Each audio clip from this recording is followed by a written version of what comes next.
నమస్తే, welcome to 19 news. నేను మీ శేఖర్.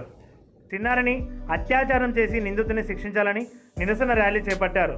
కొమరం భీం ఆసిఫాబాద్ జిల్లాలో దేహంగా మండలానికి చెందిన 6 ఏళ్ల చిన్నారిని అత్యాచారం చేసిన నిందితుని వెంటనే శిక్షించాలని ప్రజా సంఘాలు, నాయకులు మరియు సామాజిక కార్యకర్తలు కౌటాల మండలం కేంద్రంలోని క్యాండిల్ ర్యాలీ నిర్వహించడం జరిగింది.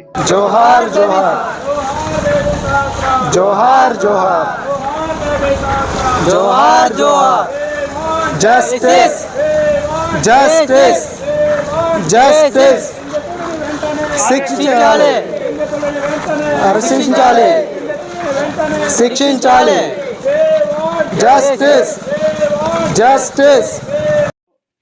దహేగా మండల 6 సంవత్సరాల అమ్మాయి కిడ్నాప్ చేసి అత్యాచారం గూడడం అది చాలా ఈ ప్రాంతానికి చెందిన చాలా దురదృష్టంగా భావిస్తున్నాం. ఇలాంటి సంఘటనలు ప్రతి చోట ఎక్కడొక్కడ జరుగుతున్నాయి. కాబట్టి ఇలాంటి సంఘటనలు జరగకుండా రాష్ట్ర ప్రభుత్వం కానీ కేంద్ర ప్రభుత్వం కానీ చిన్నారిపై అత్యాచారాలు, హత్యలు ప్రతి రాష్ట్రంలో ప్రతి గ్రామంలో జరుగుతున్నాయి.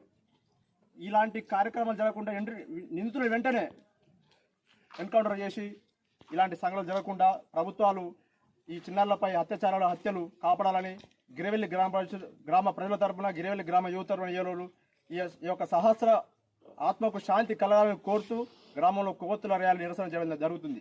కాబట్టి మేము రాష్ట్ర ప్రభుత్వం కానీ కేంద్ర ప్రభుత్వంలో ఒకటే తెలియజేసుకుంటున్నాం. ఈ చిన్నారులపై అత్యాచారాలు, హత్యలు, మానవ మృగాలు ఉన్న ఈ మనుషుల రూపంలో ఉన్న మానవ మృగాలను వెంటనే ఉరిదీసి చిన్నారి సహస్రకు న్యాయం చేయాలి, వాళ్ళ కుటుంబానికి న్యాయం చేయాలని ఈరోజు గిరివెల్లి గ్రామ తరపున డిమాండ్ చేస్తున్నాం. లేని పక్షంలో మరొక కొన్ని రోజులలో ఉద్యమాన్ని కూడా చేపడతామని ఈ సందర్భంగా హెచ్చరిస్తూ ఈ చిన్నారికి ఆత్మకు శాంతి కలగాలని కోరుకుంటున్నాం. 6 సంవత్సరాల పసిపాపపై ఏ ఒక్క మానవుడు ఇలాంటి అత్యాచారం చేయకూడదు. ఎంత మానవ రూపంలో ఉన్న ఈ రాక్షసులను వెంటనే ఉరి తీయాలని ఈ సందర్భంగా గిరివెల్లి గ్రామస్తుల తరపున కోరుతున్నాం. జోహార్ సహస్ర, సహస్రుడు అత్యాచారం చేసిన నిందితుల వెంటనే, సహస్రుడు అత్యాచారం చేసిన నిందితుల వెంటనే, జోహార్ సహస్ర.